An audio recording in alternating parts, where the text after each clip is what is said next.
ये पहले से ही अनुमान लगाया जा रहा था कि देर सवेर सरकार ऐसा कोई निर्णय लेगी जो चने के दामों के लिए स्पीड ब्रेकर साबित हो। इसी के तहत सरकार ने 2 निर्णय महीने की शुरुआत में ही ले लिए। जैसा कि आपको ज्ञात होगा, केंद्रीय वाणिज्य मंत्रालय ने देश में देसी चने के आयात करने पर जो कुल 66% इम्पोर्ट ड्यूटी लगी हुई थी को 3 मई 2024 को एक अधिसूचना जारी करके पूर्ण रूप से हटा दिया है और यह निर्णय 4 मई 2024 से लागू भी हो गया है। आपको बता दें, देसी चने के आयात पर 60% का सीमा शुल्क लगाया गया था।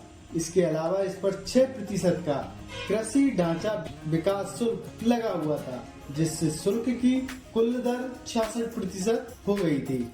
इस प्रकार से अब देश में 0 या कहें फ्री इंपोर्ट ड्यूटी के साथ देसी चने का आयात किया जा सकेगा। ध्यान देने की बात यह है कि अफ्रीका के अल्प विकसित देशों से चना के आयात हेतु सीमा शुल्क में पहले से ही छूट दी जा रही थी।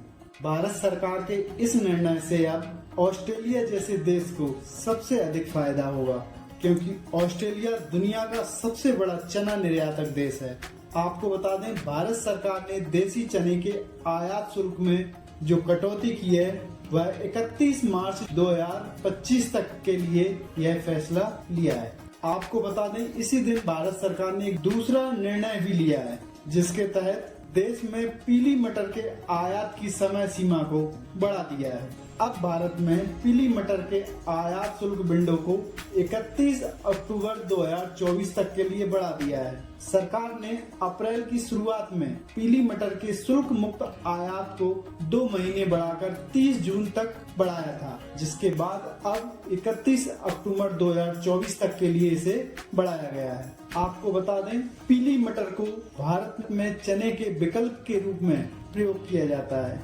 भारत सरकार के इन दोनों डिसीजनों से, इन दोनों निर्णयों से भारत में दाल की उपलब्धता और आपूर्ति में आसानी होगी, लेकिन भारतीय किसानों में इन दोनों निर्णयों से निराशा जरूर फैली हुई है। सरकार के द्वारा यह निर्णय लेने के पीछे कुछ तर्क भी हैं। आपको बता दें, वर्ष 2023-24 में देश में चने की बुआई का रकबा और उत्पादन दोनों में कमी देखने को मिली है। केंद्रीय कृषि मंत्रालय ने अपने दूसरे अग्रिम अनुमान में कि मौजूदा रबी सीजन में चना का घरेलू उत्पादन घटकर 121.60 लाख टन पर सिमट जाने की संभावना व्यक्त की है, जबकि उद्योग व्यापार क्षेत्र के एक्सपर्ट्स का मानना है कि इसका वास्तविक उत्पादन 90 से 95 लाख टन से अधिक नहीं होगा, जबकि हमारे देश में लगभग 100 लाख टन चने की खपत प्रतिवर्ष आवश्यक रूप से होती ही है और वर्तमान में चने की दाल